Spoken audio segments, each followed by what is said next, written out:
I'm sure a lot of you guys remember the old ceremonial hunting tradition of eating the heart out of the first animal you kill. Meat from those organs are among the most nutrient-rich foods on the planet. You can get those same benefits your ancestors craved via convenient daily capsules from Heart and Soil. Find out more at heartandsoil.co. And remember, use code MeatEater for 10% off your purchase. Outdoor adventure won't wait for engine problems. Things like hard starts, rough performance, and lost fuel economy are often caused by fuel gum and varnish buildup. Seafoam can help your engine run better and last longer. You simply pour a can into your gas tank. Hunters and anglers rely on Seafoam to keep their engines running the way it should the entire season. So pick up a can of Seafoam today at your local auto parts store or visit seafoamworks.com to learn more. Welcome to the Wired to Hunt podcast, your home for deer hunting news, stories, and strategies. And now, your host, Mark Kenyon. Welcome to the Wired to Hunt podcast. I'm your host, Mark Kenyon, and this is episode number 74. Today in the show, we're joined by Jeff Lindsey, and we're diving into the circumstances and tactics that have led Jeff and his dad to consistently bag big, mature bucks.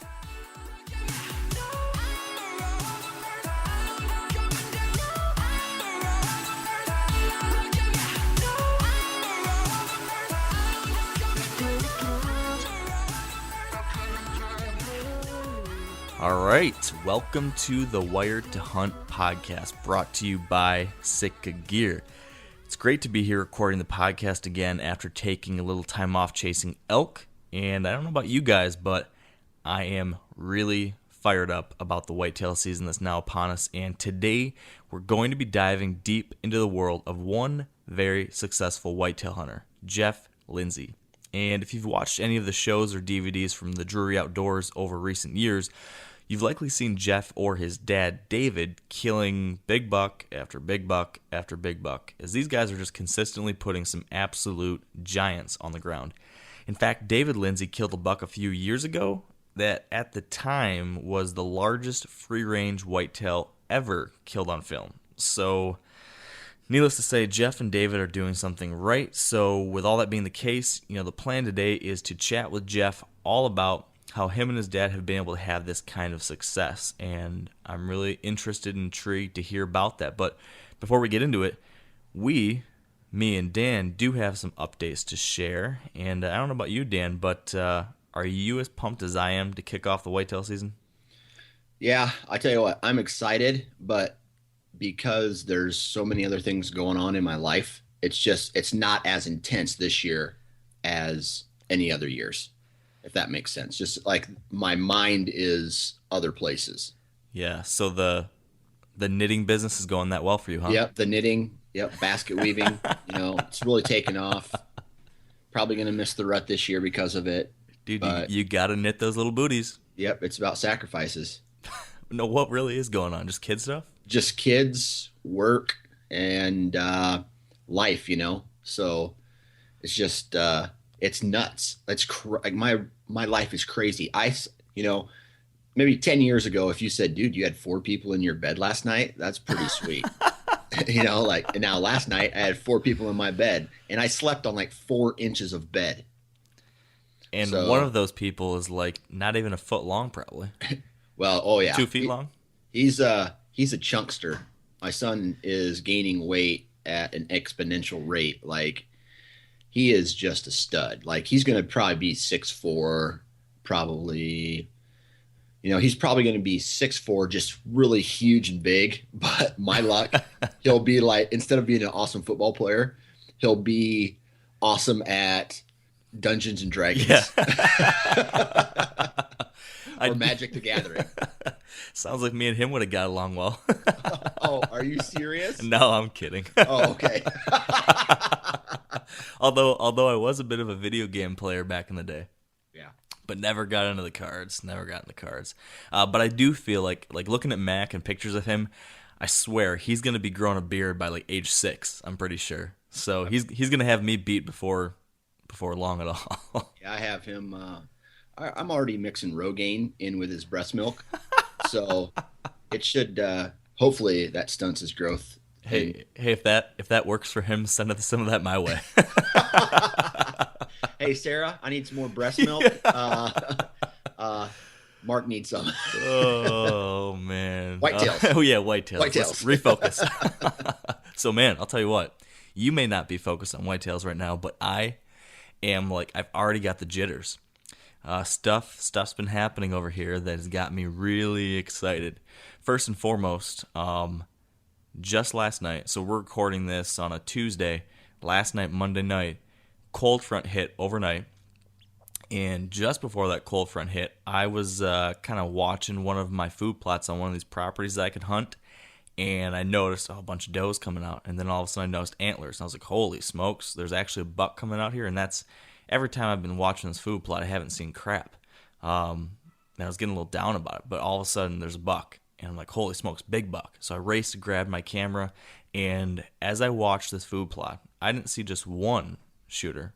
I saw 3 potential shooters, which is like unheard of for these spots in Michigan. I mean, that'd be like an incredible day during the rut, let alone this time of year.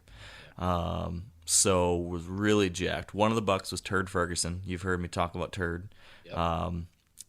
Again, none of these bucks are like monster bucks by, your standards or some guys' standards, but, 3-year-olds in Michigan, it's really hard to come by, at least where I'm hunting. So that is a top 10% buck, definitely, in this area. So I'm going to be super stoked if I get a shot at one of these 3.5-year-olds here that are, pushing the Pope and Young somewhere in the low Pope and Young category. That's a good buck for here. That's a good buck for me in this spot. So I'm excited for Turd to be there. And there was a third buck. I'm not sure who he was. He looked like a 9-pointer maybe, really dark, kind of chocolatey horned. He looked pretty nice. And then the stud 8, who potentially, I think I had mentioned this buck a few weeks ago, that my neighbor had gotten some trail camera pictures of him. He might be the buck that I was chasing last year. There was a 3-year-old last year that, if it's him, he'd be obviously 4 years old. This year, I called him Big, because the other 3-year-old I had last year was called Tiny, so I had Big and Tiny. Well, now I think this might be him back again. Just a really nice, solid Michigan 8-pointer, and man, all 3 of them were in the food plot like 45 minutes before dark. So really excited about that. And that cold front hit, and it's just going to get better. Like, it dropped 10 degrees from yesterday to today. And then by Saturday, it's going to have dropped over 20 degrees. It's going to be down to the 50s by Friday and Saturday. Right. So my plan is I'm going to be hunting opening night here in Michigan, which is Thursday night. So the day this podcast goes live, hopefully, that night will be the opener in Michigan. I'll be hunting that property in Michigan where all these bucks were and maybe get a crack at one of them. And then the next day, the temperatures are dropping rapidly in Ohio. So I'm going to swing down to my Ohio property and hunt Friday night and Saturday night for sure. And then if things are still looking good, maybe Sunday too. And I'll be capturing that cold front there. So, man, the conditions look really good. The moon position is going to be really good for this weekend in that area. We've talked a lot about that with Mark Drury and some of these other guys. I'm going to be having good moon overhead times during the primetime dusk hours in the evening hunts for Friday and Saturday and Sunday. So between the cold front and a good moon, I'm feeling good, Dan. That's good. Yeah, I tell you what, man, I checked my trail cameras this weekend, and I still, not recently, when I mean recently, I mean within the past 10 days, but Mark Kenyon is still in the area within past 10 days. Gordon Bombay made an appearance. The beast. Yep, the giant. Just like 3 quick pictures of him walking by my trail camera. Tupac, a buck I shot 2 years ago and didn't kill. And no word of Ryan Iberg. I kind of got a gut feeling that he had the bad infection on his face and back of his legs. So I just don't have real good faith that he's around. But 2 or 3 other shooters that are 4-year-olds that are in the area, and they're all on the outskirts. So the logging has pushed them out. Makes sense. towards all that. So I'm really happy that they're still in the area. One picture of the Tupac buck is right at first light in the morning. So he's walking by a trail camera, and he's done it several times, but the last time he did it was like the 25th or something like that. I'll have to check the picture, but right at first light. So that's a potential morning hunt right Good. there. Do you have that? Well, two things. First, are you able to hunt this coming weekend? Yep, I am. But Beautiful. the problem is it's a northeast wind, and I've really been looking for spots to try to hunt a northeast wind. So I might stay off my main farm and hunt up here closer to my home, because I'm going to hunt Thursday night for sure. And then Friday and Saturday and Sunday are all going to be northeast winds up here. And I just picked up another 100-acre property within 10 minutes of my house. Man, so doing work, son. Yeah, so that just reminds me that it is never too late to ask for permission. Absolutely. Now, did you check your trail camera on that other piece close to home yet? Yeah. So here's what happened.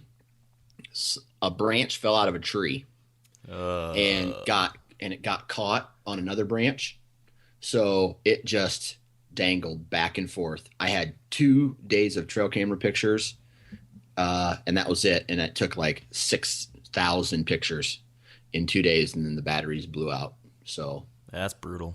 yeah, or the card got filled up. I can't remember, but yeah, 2 days of pictures, got 6,000 pictures, and one spike and one doe, and that's it. But I gained access to this new piece through another piece that I can't hunt, but I can walk through, and I'm really excited about that.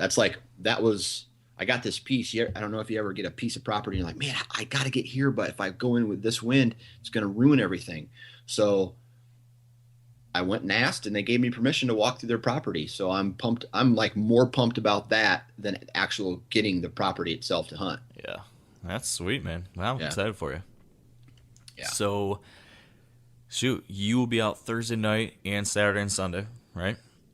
Pretty sure. And then I'll be out Thursday, Friday, Saturday, Sunday. So hopefully by our podcast next week, we're going to have some good stories to tell. Yeah, I'm jacked. All I want to do is kill a doe. Like, that's all I want to do. I just want to, because I didn't kill a doe last year, and I didn't kill a doe the year before, just because how everything worked out. And my goal early season is to fill the freezer. So I'm not going to be, I'm going to be checking my trail cameras, but my main focus is meat. Yeah, I hear you. That was my plan going into the early season at first, too. But now that I've got these cold fronts hitting in both these spots, and then this kind of recent sighting I had, all of a sudden I'm thinking, man, I might have a chance at one of these bucks. My wind directions are great for both my properties I'm trying to hunt. The cold front's hitting. The moon is good. I'm feeling like I've got a really good chance for, a first couple days of the season buck kill. So Were these bucks? Oh, I'm sorry. Now, I was going to say I'm planning on focusing probably this weekend on the bucks, and then the following week or weekend is when I'll probably refocus on some does. Are those bucks that popped out in this field? Do you have a trail camera in that area? Yeah, I've actually got a trail camera right where all these bucks were walking through. So unless for some reason that camera's not working, I should have good pictures of all three of them, right near that food plot. And then I've got another one that's maybe another 300 yards away or so on a scrape that usually picks up most of the bucks in the area too. So I should have some good pictures of these guys to get a really good idea of, okay, are these bucks as old as I think they are? Are they the bucks I think they are? Which I think so. And so I'm going to check those cameras, probably one of them on the way to my stand Thursday night, and then one of them on the way out. And then I don't know what the property looks like, but do you have access in for a morning hunt on the backside of where these bucks are showing themselves to their bedding area? No. So this is a spot where I'll blow every deer in the world out if I try to go in the morning. Gotcha. So it's just going to be a single evening hunt, and then to Ohio, and then if I come back Sunday and I can hunt Sunday night, things still look pretty good for that place in Michigan. So I might hunt Michigan Thursday, Sunday, and Ohio Friday, Saturday. I'm trying to catch the cold front in both places, so I'm going to bounce around a little bit. But I think there's a chance. What are you doing in Ohio? Are you going to set up like an observation stand first and then kind of view the field, or are you jumping into like a pinch point or something? Yeah, no, exactly what you said. The first one there. The first night, I'm gonna sit in an observation stand that's perfect for the wind direction I've got, and it's actually not. It's definitely an observation stand. But if the deer do what they many times do, they'll come out. It's on this little finger of beans. This year it's beans that cuts deep into this timber. And if I'm sitting kind of where that finger, that field pinches down towards the end. And so if the deer come out to feed like they have in past years around the same time, they'll typically feed down this field, and there's a chance I could even get a shot at one. Actually, my first hunt ever on that Ohio property, I sat this stand, I set it up just to observe, and I almost killed Jawbreaker that first hunt. Nice. He got to 70 yards and just didn't quite give me the shot I needed. I needed him about another 20 yards closer.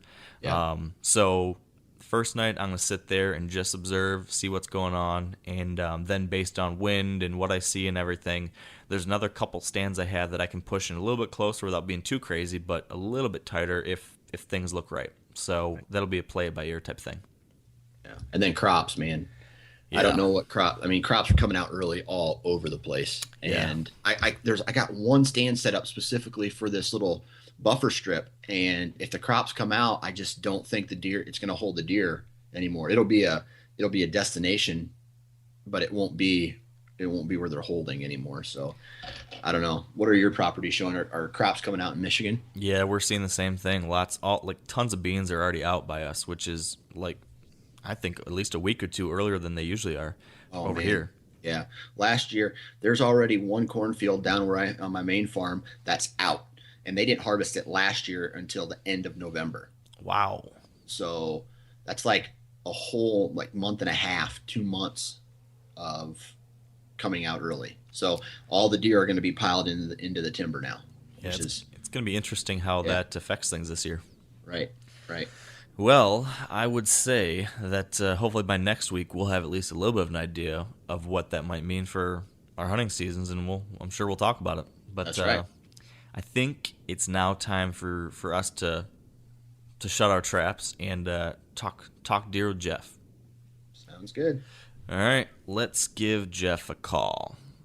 But before we do that, we need to pause briefly for a word from our partners at Sitka Gear. And as we do every week, we're chatting with product category leader Dennis Zuck. And today, I wanted to hear from Dennis about one of my favorite pieces of gear from Sitka, and that's the Fanatic jacket and bib. And specifically, I'm curious to hear how exactly this very unique new set came to be.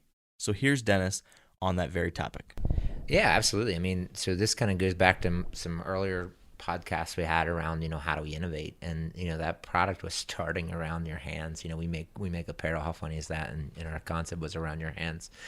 But, thinking about a mitt, like a mitt's always warmer than a 5-finger glove. Well, a hand pouch where you can hold all that heat is probably your best solution, especially if you're going to spend hours just with your hands doing nothing.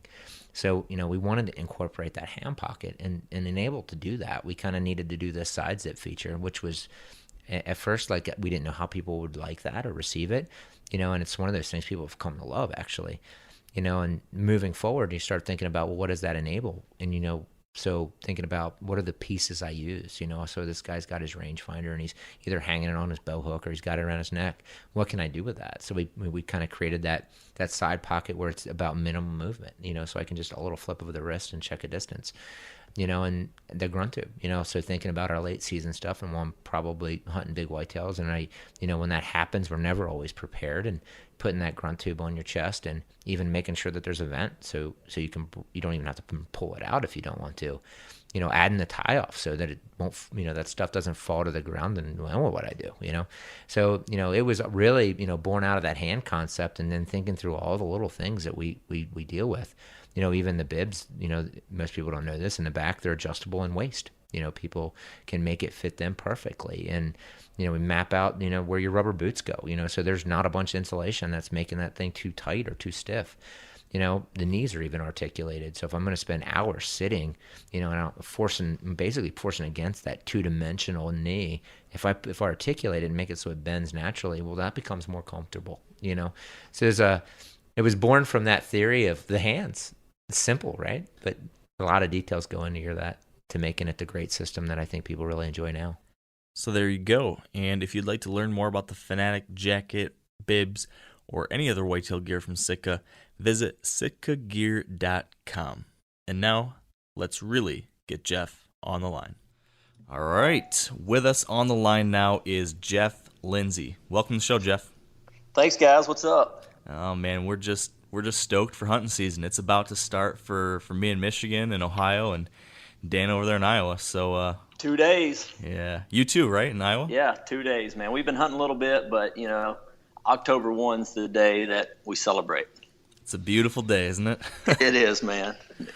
It should be a national holiday, but we're working on that. Yeah, I was just working on my computer. My wife was sitting on the couch next to me, and she looked over. Half hour later, she looked over again, and she says to me, she's like, Mark, for the last half hour, 45 minutes, I swear you've been on the same website the entire time, and it was a weather.com or something, just looking at weather and wind direction. Right. Yeah, man, that's what you do this time of year, man. You check it out because it changes, and you gotta know. You gotta know where you're gonna go. Exactly. I'm excited. I've got a cold front hitting over here. I don't know what it's like over by you guys, but we've got some good weather. Same thing. I think it's hitting the whole entire Midwest, upper Midwest, that cold front, and a lot of people's excited. It's good timing. It is, timing. Man. So Jeff, for people out there that maybe aren't familiar with you and what you've been doing, can you just share with our listeners a little bit about what you've been doing in the whitetail world so far, and then maybe a little bit about your upcoming project that I know a little bit about, the Lindsey Way? We'd love to hear about that too.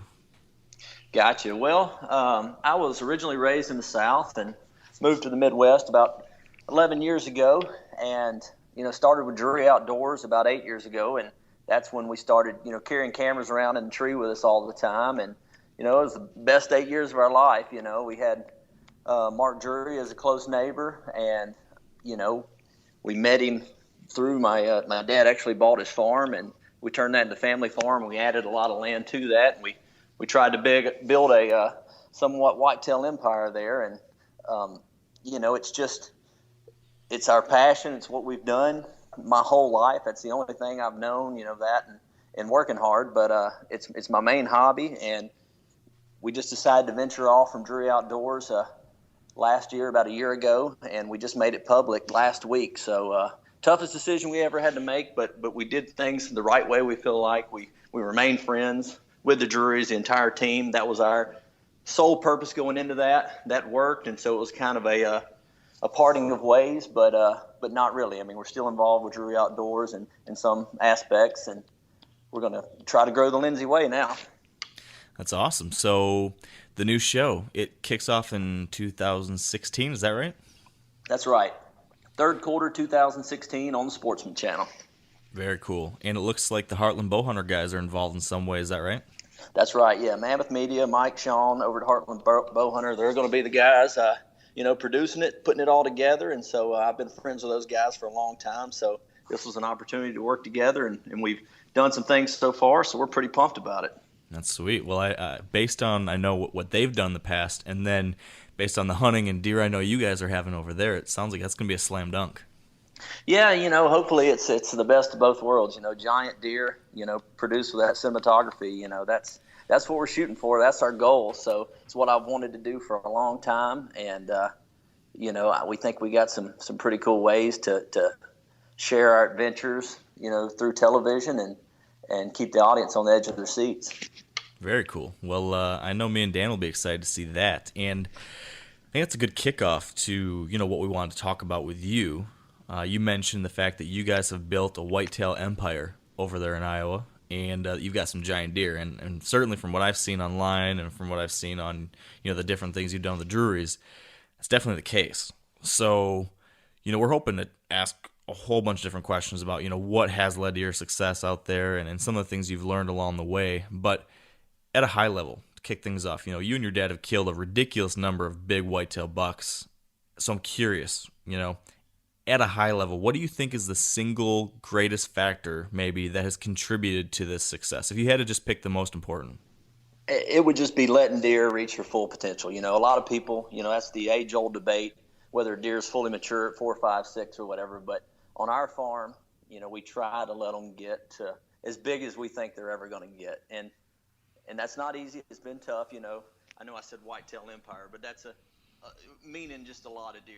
Unfortunately, we don't have the big deer like we once did because of EHD, but we're getting Yeah. Yeah. Definitely getting that age on them is pretty important, huh? It is, man. That's the number one factor is, laying off the young bucks and, we've found out our magic number in Iowa is 6 or 7 years old. 6 is a really tough year to kill the bucks, but if a deer can make it to 7, we feel like that is as big as his rack's going to get. And, at 7, I don't want to say they become a little easier to kill, but 5 and 6 are really tough. But at 7 years old on our farm in our area seems to be the magic number. Yeah. Yeah. Now, I think it's safe to say that you would agree with this, that the situation you have there in Iowa on this great set of properties is unique compared to some people's. Maybe guys in Michigan or New York or Georgia where they're on a small piece or hunting really heavily pressured ground. So I think a big part of probably why you're able to get some of these bucks up to 6 or 7 years old is that you have a great property. Can you share with us a little bit about what you think makes a property so great for deer? Can you share with us what your property holds? What are those factors that make it so great? Yeah, our farm is almost a double-edged sword. It has a lot of timber, which holds a lot of deer, but it makes it very tough to hunt. Late season, it's really good because they'll come out in the fields, they'll come out, the standing beans, standing corn, whatever it may be. But, as far as neighbors, that's another big factor that's helped us a lot. But you got to be where the big bucks are. And Southern Iowa has, a higher average of big bucks than most other places. So that's one of the things we're blessed with. But, cover, timber, that's what those Midwest deer like. But like I say, some of the other farms I've looked at in the past few years have kind of tried to get away from that timber because it's so tough to hunt. I almost prefer hunting the more open ground, but you just don't hold the deer like you do on the timbered farms. Yeah. So with your farm, do you do anything to improve the cover or timber, or is it just kind of naturally what's there? Yeah, we do a lot of timber stand improvement. We have a lot of switchgrass. We try to, have every single part of our property, working for us, whether it's the switchgrass, whether, we're going in, we're cutting timber, whether we're leaving some standing corn, some standing beans. We try to have any sections of our farm that we consider just, zero habitat or nothing really going on for our deer, whether it's, going in and doing a, prescribed burn or going in and, mowing some clover, whatever it may be. We just try to keep the farm always turning over, having different habitat, different levels of growth and underbrush, stuff like that. Is this a working farm? Or do you guys have like ag and livestock as well? Yes, we just have ag. Okay. Our neighbors have some livestock, but we just have ag. We lease a lot out to farmers. We farm some ourselves. We have some hay ground, and then we have a fair amount that we leave for deer. And of course, we have the timber operation as well. Nice. So what about food? It sounds like you're doing a lot of work on your cover and stuff. What's your mix between keeping ground in ag land, for commercial versus food plots and stuff? How are you divvying that up, and what are you focusing from a food plot standpoint on? Well, last year, it's kind of a transition stage for our farm. We had a lot of CRP ground that was coming out of CRP. So we had to go in there, mow it down, take out some cedars, and either re-enroll it in CRP or turn it into farm ground. So we turned 200 or 300 acres back into farm ground. So we got more farm ground right now than we've ever had on our farm in the 8 years that we've owned it. So in turn, we almost feel like we have more deer than we ever have. But the farm ground, we only let the farmers farm, kind of our outskirts. We like to keep our core with standing corn, standing beans, because I feel that you can never have enough of that. Just feel like the more food, the more deer you're going to have. So we try to work with our farmers. Our farmers are really good friends of ours. And if we go in and, our food plots and the center of our farm are getting hammered and we need to leave some more food on the outskirts, we'll work out a deal with them, one way or another and try to keep it to get our deer at least enough food through, the spring of the following year. Definitely. And that's always the goal, but that very rarely happens. It's nice to have that type of situation where they're, willing to work with you in that way. That's great. It is. They are. We got some really good farmers, and we work with a couple different ones, and that's a lot of reason for our success is being able to deal with guys who kind of understand what we're coming, on the same page, what we're coming from. Yeah. What's your approach to pressure on your farm? And what I mean by that is, are there certain areas you stay out of, or are you just, because, for example, I hunt on a farm. There's ag, there's livestock, and there's people on it all the time, and the deer feel comfortable with that. What's your approach on your farm? Yeah, I've heard that a lot. A working farm, you can get away with a lot more. You can, whether you're going in and riding your truck around, riding the tractor around. I think on working farms in certain areas, you can get away with a lot. But we have what we call, core areas, sanctuaries on our farm that we will never go in. We will go in to shed hunt, and that will be the only time of the year that we step foot in those certain areas. And they're not always huge. We may have a 5-acre sanctuary here. Across the road, we may have, a 100-acre sanctuary, just different things. But, pressure, that is one of our biggest pet peeves that we really try to monitor. Even the wind has to be right for me just to go check a camera, or to go in and check on a food plot. We're always thinking about pressure because, it's just one thing big whitetails will not put up with in our area, Yeah, I think in a lot of places. And here's a question I've got, because I'm curious, given your circumstances, which, like in my case, where I'm hunting a 90-acre farm in Michigan that's surrounded by, 5 to 10 hunters on every property around me. There's so many other people out there that I've become obsessive about, only hunting or only putting pressure on those deer when everything is just lined up perfect. Because if I go in there once and I don't have everything stacked in my favor, I'm probably going to educate deer and then not have another chance. So because of that, I might be hunting a lot less, just waiting for those perfect times to strike. Do you guys have to obsess to that degree, or since you've got a larger property maybe, or since you have control of the pressure, can you get away with more hunts because of that? You can when you have a few different farms for a few different wind directions, but I'm of your same philosophy. Even though we do have a couple of more farms that we have access to, if it's not the ideal conditions, you're not going to get perfect conditions every night, but if it's not ideal conditions, we're not going in at one of our best spots. We'll go somewhere on the outskirts, shoot some does. Now that I got a kid, maybe I'll stay home and play with him that night or something. So the older I get, I feel like I still am killing the same amount of deer, but I hunt less, if that makes sense. I kind of pick my battles wisely. Definitely hunting smarter instead of harder, maybe. Right, yeah, and it takes a long time to learn that. Yeah, definitely it's been one of my biggest kind of revelations over recent years is figuring that out. Something you mentioned, those perfect conditions. A person that me and Dan and a lot of our listeners have learned a lot about those perfect or correct conditions. Someone we've learned a lot from is Mark Drury, who, like you said, is one of your neighbors. What have you learned from him? I mean, working with him and living close to him, what have you learned from him in regards to, timing these hunts and figuring out the right times to hunt?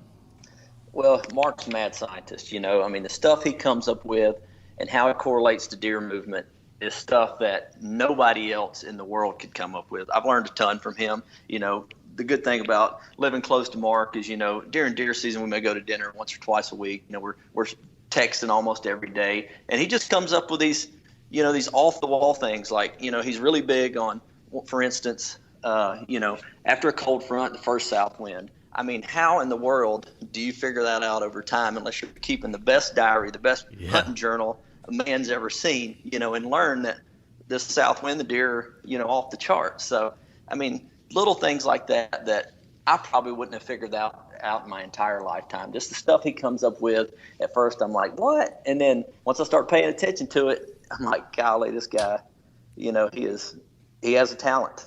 Yeah, he's got an incredible wealth of knowledge. That man, we had a podcast with him a couple months ago where he shared just such a boatload of information. I still go back and listen to it and take notes again because there's a lot to learn from that guy.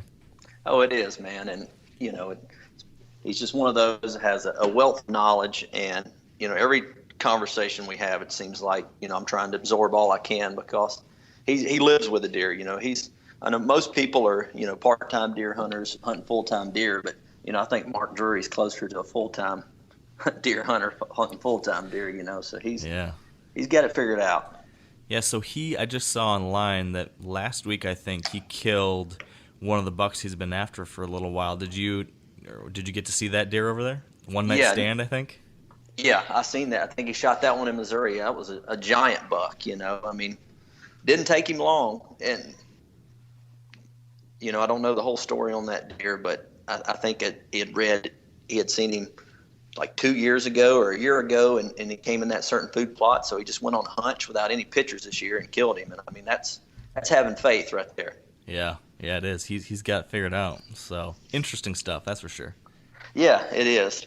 He's one of those that Mark doesn't write a lot of articles, but he shares it more live and through his television, and now through 13. And 13 is one of the best shows ever created for whitetail hunting, and I think that's why it's so popular, is because people are getting to see Mark and Terry Drury, killing deer, but better yet, telling the world their secrets per se. Yeah. How long have you been in the Midwest? About 11 years. 11 years. Yeah. So what's the difference? I guess, is there a difference? Because we don't talk about the South and hunting the South a lot on this show. But is there a difference between hunting the Midwest and the South? Yeah, it's huge.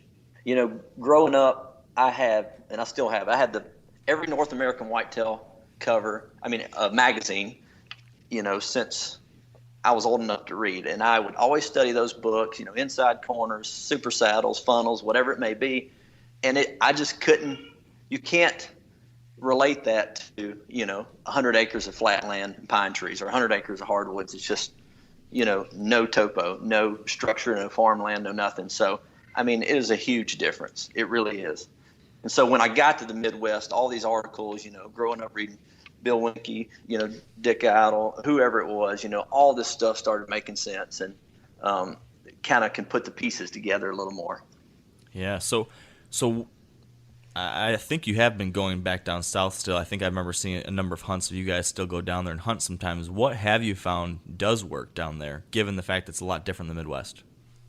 Well, down there you just got to get on the move. It's I hunted in Georgia last year, probably I don't know exactly how many days, probably 15, 20 days. And I think I seen one deer the entire year that was 5 or better. It was just they just don't move. They get a lot of pressure, and we have a pretty good farm we hunt down there, but it's just bred in those deer, from the beginning of time or whenever it was. I guess just all the heavy hunting pressure they get, they don't move in daylight. You can get a good cold front, the conditions be perfect, maybe you see one right at dark, but it's tough. It's really tough. We got to hunt there about 2 weeks ago on opening weekend, and we actually seen some shooters. It was the coolest it's ever been that I could remember down there in September, and we seen 5 or 6 shooters opening weekend. So it has to be ideal scenario. You have to have a really solid food source. You have to have all the stars lined up just to see one. Then once you see him, then you got to figure out how to kill him. So it's a challenge. Yeah, I guess that's part of what we love about deer hunting, though, I suppose, is the fact that it is such a challenge, and when it does finally come together, it's magic. It is. That's why you do it, for that moment of truth. So with a lot of guys, over the past 2 weeks, their seasons have been opening, and yours and mine and some of us in some of these other states open October 1st. We're opening, just in a couple days. With that early season time frame, what are the main things that you're focusing on from a hunting tactic standpoint? What are those main things that you're looking to do in this early season to try to get a stab at one? Well, it's all about the weather early season. If you get the right weather, I think the first 10 days of October can be the best time to see or kill a mature buck in Iowa. But you got to have the weather. You got to have that front that we're about to have. And what I try to do is just look at where I've been getting the summer pictures of those certain deer, and I just figure, for the most part, 90% of those deer are still going to be in that location. We have some deer that shed velvet, we never see them again, or we have some deer that once they shed velvet, they move over onto our farms. But That's why I run my cameras. I start putting them out July 4th. I run them all fall, try to check them every week or two. And I'm not all fall, all summer, I'm sorry.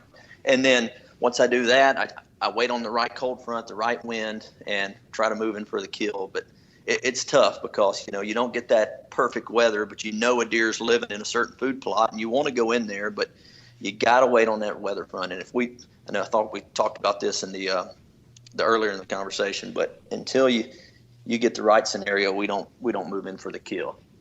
Yeah. So we talked about weather, like temperature stuff, and I know we talked a little bit about how Mark has shared a lot of ideas, Mark Drury, but do you pay much attention to stuff like the moon or barometric pressure or some of those other things, any of those? Yeah, barometric pressure for sure. I've learned a little bit of that from Mark, rise and fall and whatever it may be. As long as it's moving, I like to hunt. I like to hunt. I like about a 5 to 10 mile per hour wind.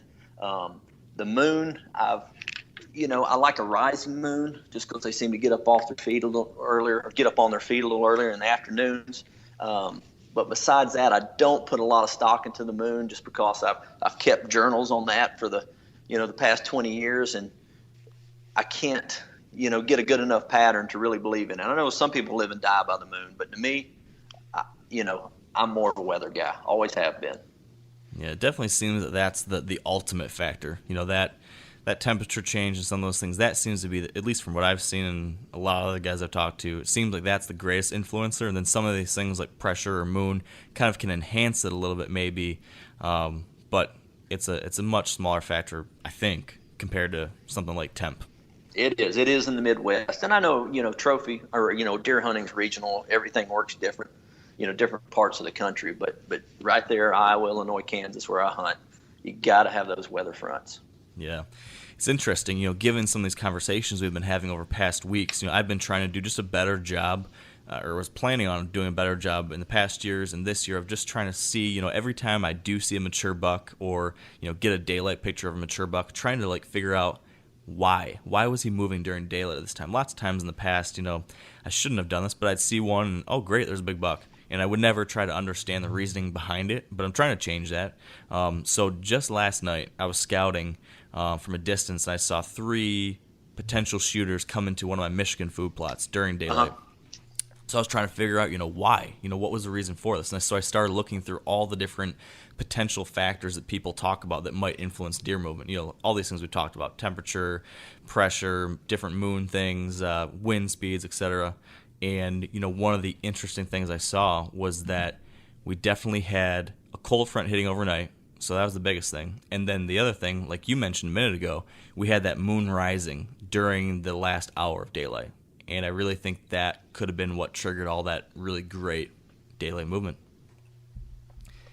I'm sorry, I just had a phone cut off for a second and came right back on. But oh, no problem. You were talking about you seen that buck last night, and then you're just trying to figure out exactly what's causing them to move. Yeah, exactly. And I just said that, it ended up being, when I looked at all the different factors, that just the things that you'd mentioned there, the cold front hitting and moon rising during the last hour of daylight, those seemed to be perfect for deer movement, and I saw it. So it's just interesting to, to talk about these things and then to actually see it in action. It's pretty cool. Right, yeah. I was elk hunting this last week, and we had the full moon, and, the elk were rutting all night, but it was so hot, I was blaming it more on the hot weather than I was the moon. I'm sure the moon had a factor. But, it wasn't nothing like what the weather was doing to them. But yeah, that over time, if you start paying attention to that stuff, and what's causing these deer to move, you're gonna come up with, the magic formula. Yeah, definitely. So moving, kind of fast forwarding through the season, if in the early season you're really focusing on that weather, it sounds like you're keying in on some of your food. What about that quote-unquote October lull time of the year? Once we get to mid-October, what are you doing at that time of year? Not hunting, typically. I mean, I'll go somewhere else and hunt. Usually we're duck hunting.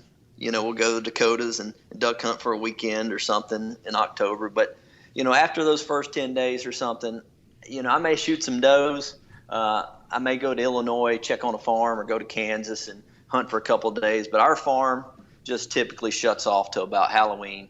And I don't spend a lot of time, messing it up, because that's what I call low percentage days. It's and I kind of just try to brace myself for the rut, if that makes sense, because we usually go at them pretty hard those first 3 weeks in November. So after I hunt the first week or two in October, I'll kind of, try to get back in good standing with my wife and get ready for the rut, because it can be a trying time. Oh, man. So this is probably the most important topic of the entire episode. Can you give us any advice for that, staying in good graces with the wife?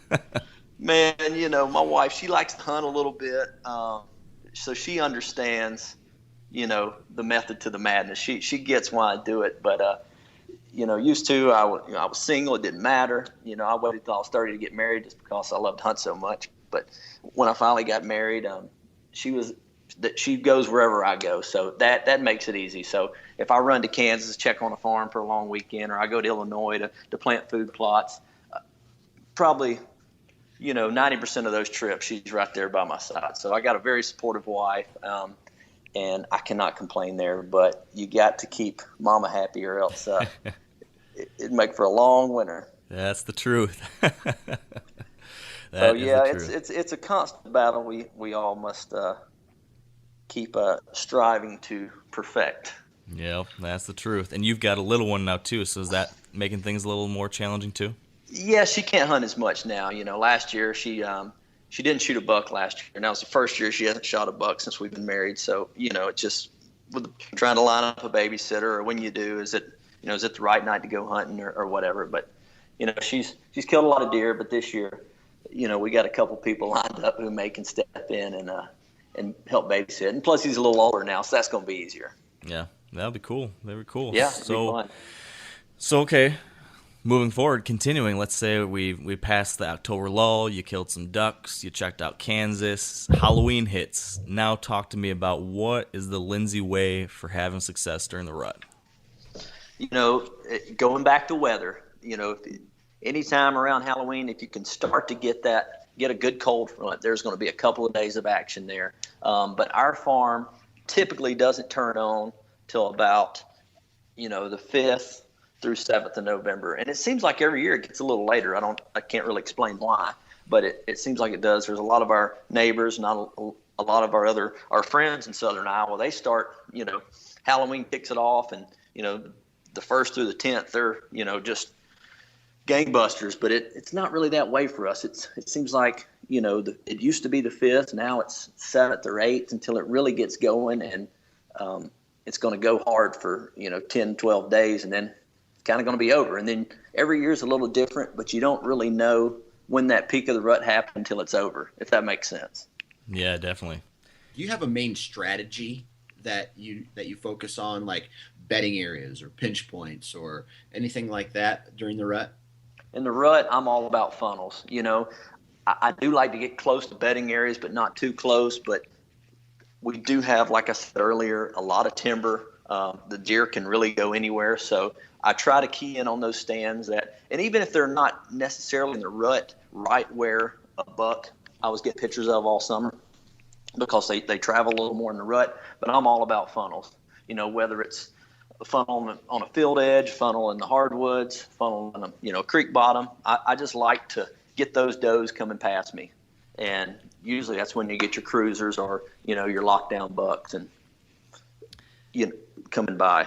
Yeah, so I know, we talk about this a lot, funnels and pinch points, and, for those of us that have been doing this a long time, we know what these funnels and pinch points might look like. Like you mentioned, it might be something with a creek bottom with a pinch and timber, it might be something else, but I do know there's some people listening right now that maybe aren't as experienced, and they hear these terms, but not necessarily be able to visualize it. So, Jeff, can you maybe describe to us in detail a couple example funnels, just for someone who maybe doesn't know exactly what we're talking about?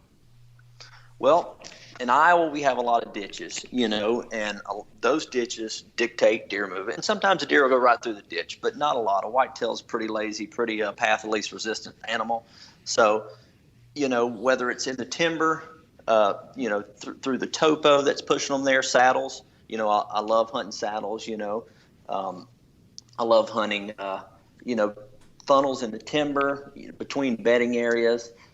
But I'm trying to think of, one of my best spots is right in the middle of a big timber block, and it is like the only flat spot in that whole timber. And when you're shed hunting, no matter where you walk picking up sheds, it seems like you always come out in this spot, whether if you're trying to or not. And, I keep those GPS apps on my phone when I'm shed hunting. And if I find that spot that I keep walking by on accident, I'm marking, I'm like, put a stand right here, So that's when I find a lot of those funnels is in shed season. But, they're in fields too. You get a lot of saddles in fields. Big bucks like to cross those saddles or those pinch points in fields. And I like to find a brushy oak in one of those areas and hang a stand in it. Yeah, that could be a dynamite spot. And that's kind of one of those overlooked ones, like the low spot in a field or a saddle in a field. I think a lot of us, assume, or at least maybe where I'm at, I'm assuming there's not going to be deer crossing these open fields, but I still do see them doing it sometimes, but it's in those very specific low spots, those saddles in the field where they can stay down below the level of sight and sneak through there when they have to get to the other side.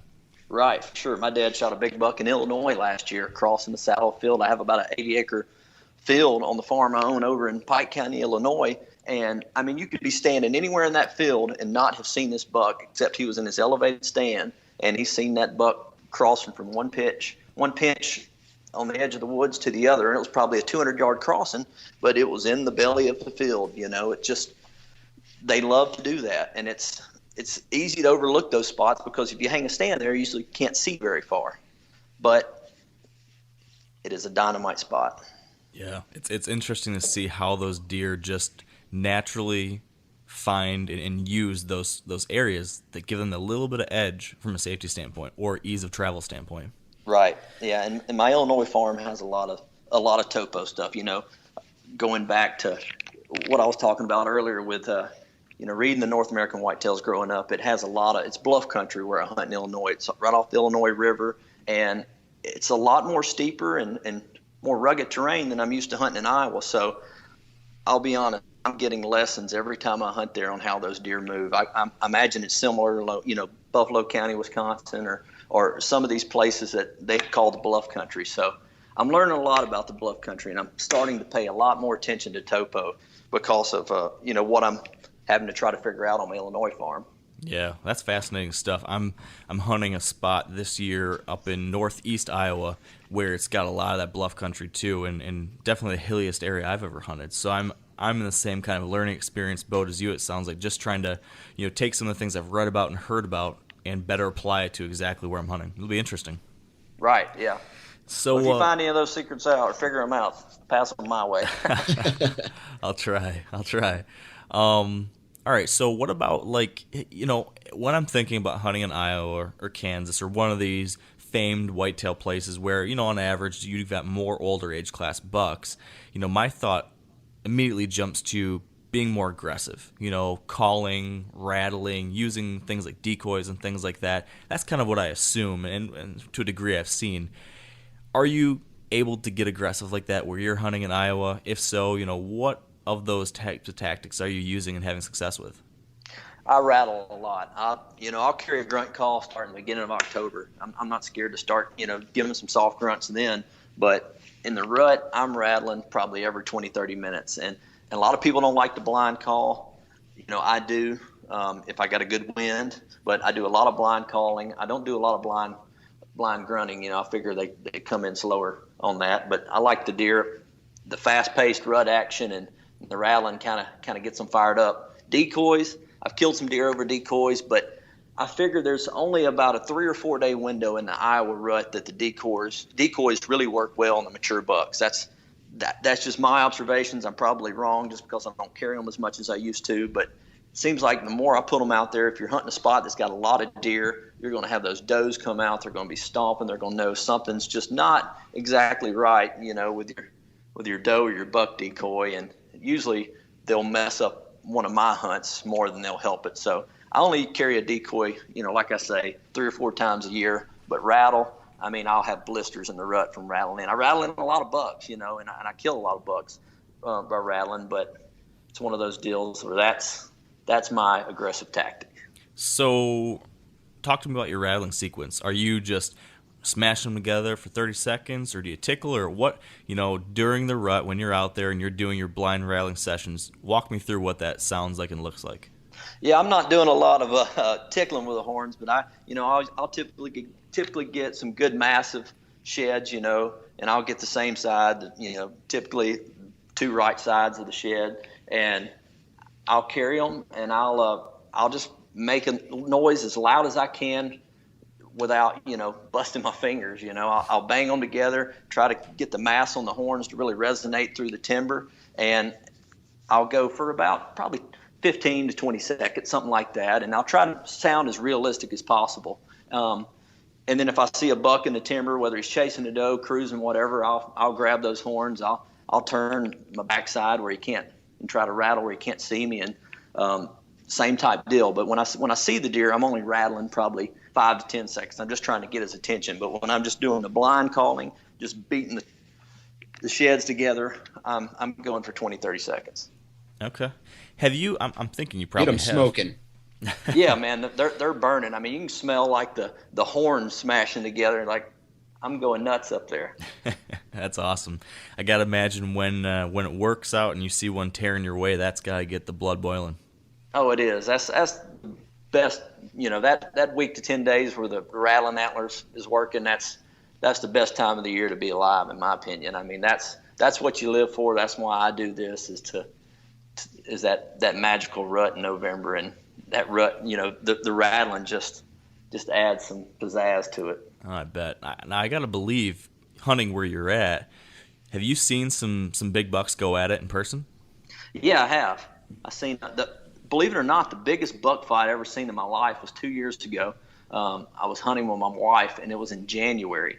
And There was these 2 bucks. She would have shot either one of them. And, I'm moving around the way trying to get it all on film because it was the coolest thing I ever seen. And they got done, and the younger buck beat the older buck and ran him in timber, and we didn't get to shoot either one of them. But I've seen a few, not as many as I should.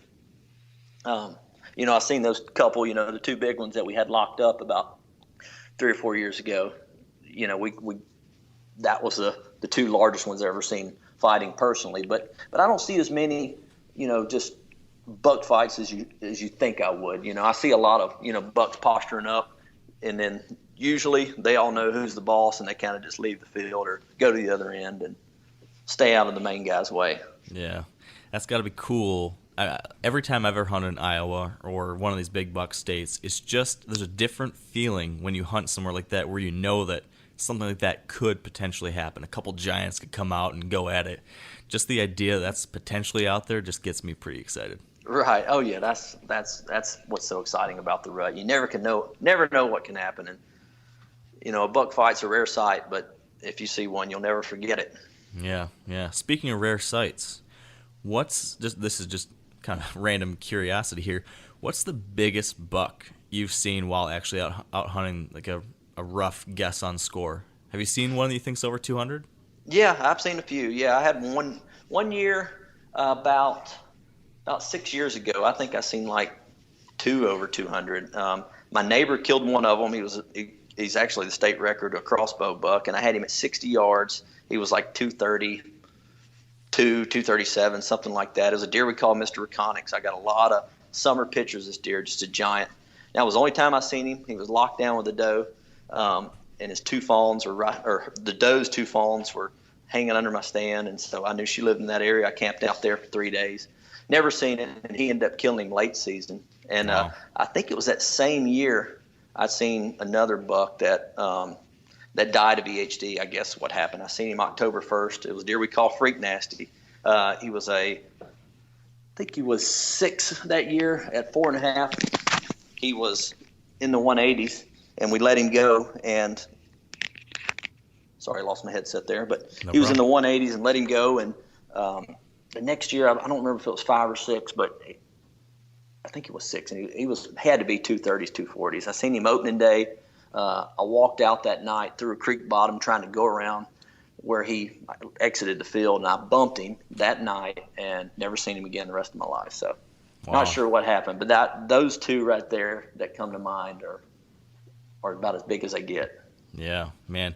I'm kind of going on a tangent here. I promise I'll get back to tactics Oh, stuff. no problem. But my favorite storyline ever from a Drury Outdoor show or DVD was the story of Goliath and Baby G. So Yep, for sure. If anyone out there hasn't seen this DVD or the clip online, you gotta go to YouTube and check out the Drury Outdoor TV YouTube channel. At least, if you don't actually get the DVD, at least check out the little 10-minute clip that shares this story of Jeff's dad, David's experience hunting this buck called Goliath, and then I think it was the next year, then another buck, Baby G. Yep. Can you tell us a little bit about what that was like for your dad, having that encounter with Goliath, missing him, and then him getting killed by someone else, and then killing Baby G the next year? Yeah, it was probably the most emotional roller coaster year of his life. I'll probably never have another experience like that. I hope, we have another deer like that. But Goliath was a special deer. He lived on us, but he had a big home range, so he didn't live on us all the time. But he was the perfect storm of a mega giant, a world-class animal. He was one of those that I could not get a picture of in the summertime, and usually I can get a picture of every deer on our farm, but could not get a picture of him in the summertime. He didn't like corn. He wouldn't even come into a cornfield. He was just a very elusive deer, and that had all the potential to be. He ended up, the year he missed him, I think he was, or hit him in the back, skinned his back. He was like 250. But 2 years before that, when we first knew he was there, he was a 200-inch whitetail. just awesome sheds by anybody's standards. But what he blew into was amazing. But that being said, at 6.5 or 5.5, when he was like 210, we would have shot him all day long, but because he was so elusive, we didn't shoot him, and he was able to stay away from the hunters and ended up, just growing this world-class animal. And I remember having a couple of trail cams up. The only time I got trail cam pictures of him twice. One time was on a scrape and the camera was real hidden and he had his head up in the leaves and he didn't see the camera. The next time is the only time I've ever had a buck do this. It was in the timber on a big community scrape. He come in. I was on the Reconyx on the 3 burst every 1 second, the scrape motor, whatever it is. He's seen the camera. The next pick, you can see him taking steps backwards. Then third pick, you see his tail just getting out there as fast as he can. And so he was super elusive, and he just so happened to have those genes that really made him world class because he was so elusive. Because a lot of our other bucks, if they get to 200, yeah, we're going to shoot them the first chance we get, but this guy wouldn't give you that chance. Man, that's what we all dream of is someday being in a position to see that kind of deer. That's for sure. Yeah, and when he came out on that field, I'm pretty sure his deer hunting career peaked right there when, double drop tine in the snow, jump the fence, and we still think if he would have had a cameraman, if he wasn't trying to run the camera and shoot the deer, he probably would have got him. Yeah, that's still like the coolest video I think I've ever seen. Like, every time I watch that, like with buddies or we watch that DVD again, we all just kind of like jaws drop and we start like, oh my gosh, every time he comes in the field. That is just crazy. Yeah, it's a little bittersweet. He's over it now, and once he got Baby G, it definitely helped ease the pain, because Baby G ended up scoring about the same, but he still is just not as an impressive deer as Goliath. That's got to probably be one of the most impressive free-ranging deer to ever be killed. Yeah. Unbelievable deer. So we are running out of time here, but I do want to ask you one more kind of tactic-related question related to something you just mentioned there a second ago. Trail cameras. What would you say is the greatest lesson you've learned or the biggest takeaway you've had when it comes to using trail cameras? What do we absolutely need to know from you about the best way to use those? Well, just knowing what deer you got there. Trail cameras are a double-edged sword in my opinion, because it's going to tell you what deer you got there or tell you what deer you don't have there. So if you know you got a deer in the area, to hold out for this buck, or you're able to document these deer year after year and figure out how old they are, and then you know when to go in and get them. So as much as I love trail cameras, sometimes I do love to hunt farms that I haven't ran trail cameras on, because I know when I see a big buck, I don't have to worry about who is this guy or what's our plans for him. It's just if I think he's old enough, just kill him. But the summertime, being able to get pictures of them and realizing what deer you got, I think that is the number one management tactic for our herd that helps us year to year decide on what bucks we're going to harvest and what bucks we're going to decide to let go and try to grow another Goliath per se. Yeah, they're an incredible tool, that's for sure. Super helpful, but to your point, they can be dangerous too if you're not careful with them. Right, they can, yep. Yeah, well, Jeff, we unfortunately have got to wrap things up. I'd I'd love to hear more about some of these big deer you've got running around there, but hopefully we'll be seeing something on Facebook or Instagram soon with you sitting next to a giant in the coming days and weeks. I hope so, man. Same here to you guys. I know you guys are getting excited about what's about to kick off, so maybe we'll all three get one. I hope so. Man, I hope so. So for everyone out there listening, if they want to learn more about the Lindsey Way or what you're doing online, where can they go to find some info about that stuff? Yeah, we have Instagram, Twitter, Facebook pages. Our website is pretty much up and running, still kind of raw, but, we'll start documenting and start, kind of updating from the field on our social media. That's kind of what the world does now. And so that's our plan this fall. And, we're going to get the word out and hopefully, be ready to rock and roll come, July of next year when the show hits the air. Awesome. Well, I can't wait to check it out, Jeff. And thanks again for joining us today, and good luck this season. Yeah, good luck to you guys too, man. Thanks for y'all's time. All right, Jeff. Have a good one. All right, you too. Bye-bye. Bye-bye.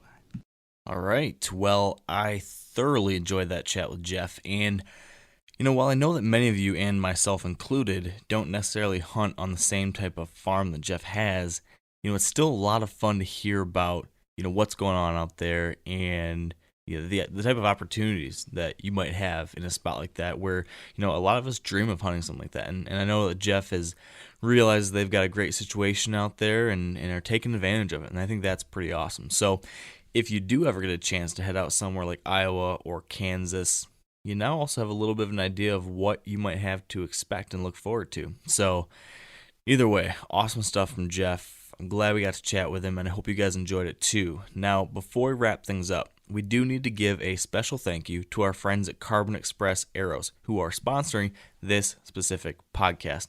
In recent episodes, I've mentioned a giveaway that they're running this fall as part of their launch of the new Whitetail Arrow, and that's still going on right now, so be sure to visit whitetail.carbonexpress.com to learn more about that opportunity to win an all-expenses-paid hunt to Giles Island with Carbon Express and the QDMA. That will be a pretty cool hunt. So, in addition, though, I also wanted to mention just really quickly my own personal experiences with Carbon Express.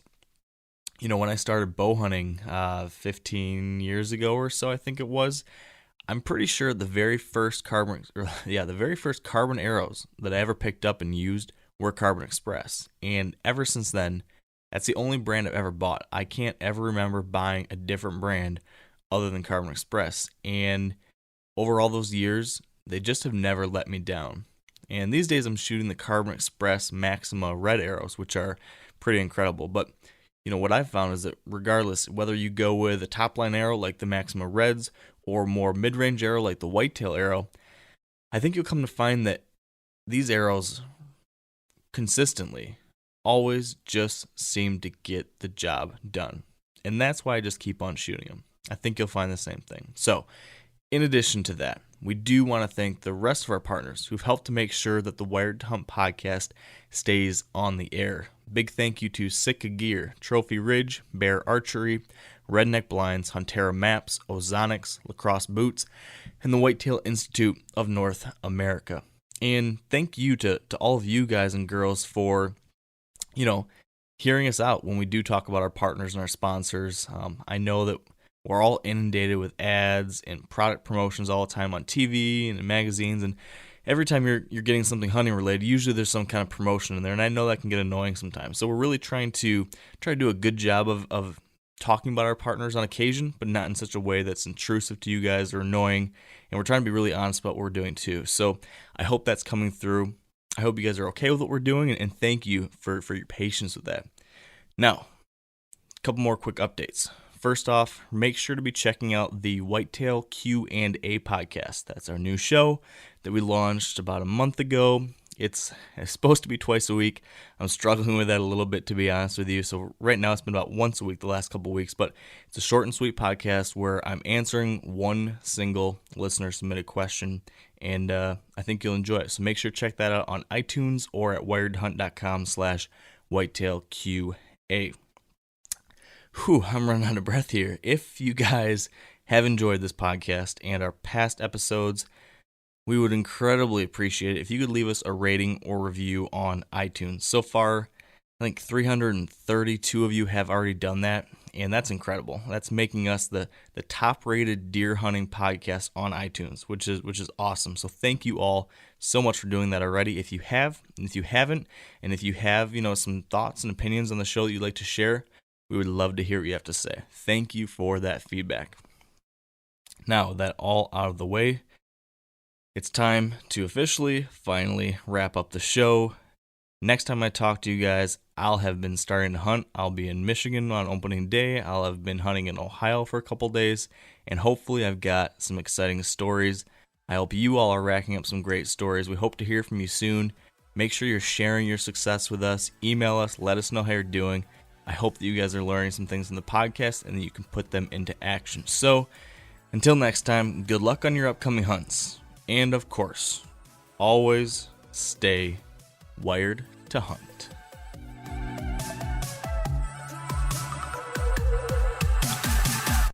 I'm sure a lot of you guys remember the old ceremonial hunting tradition of eating the heart out of the first animal you kill. Meat from those organs are among the most nutrient-rich foods on the planet. You can get those same benefits your ancestors craved via convenient daily capsules from Heart and Soil. Find out more at heartandsoil.co. And remember, use code MeatEater for 10% off your purchase. Outdoor adventure won't wait for engine problems. Things like hard starts, rough performance, and lost fuel economy are often caused by fuel gum and varnish buildup. Seafoam can help your engine run better and last longer. You simply pour a can into your gas tank. Hunters and anglers rely on Seafoam to keep their engines running the way it should the entire season. So pick up a can of Seafoam today at your local auto parts store or visit seafoamworks.com to learn more.